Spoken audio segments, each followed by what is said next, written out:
Hello guys! For today's video, tayo ay magluluto ng barbecue.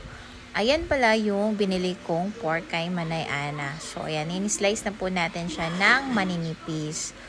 Ayan, para pag binabad po natin siya, masarap, 'di ba? Ayan, so maglalagay po tayo ng bawang.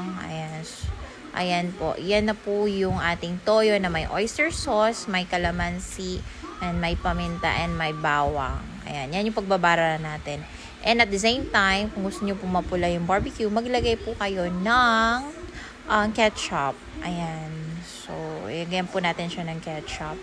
And maglalagay din po tayo ng asukal para kung gusto natin matamis yung ating barbecue, 'di ba? So, ayan. Yan na yung ating pork. Ayan. So, ibabad lang po natin siya ng ilang minutes. And ready na po yan para sa pag-barbecue natin.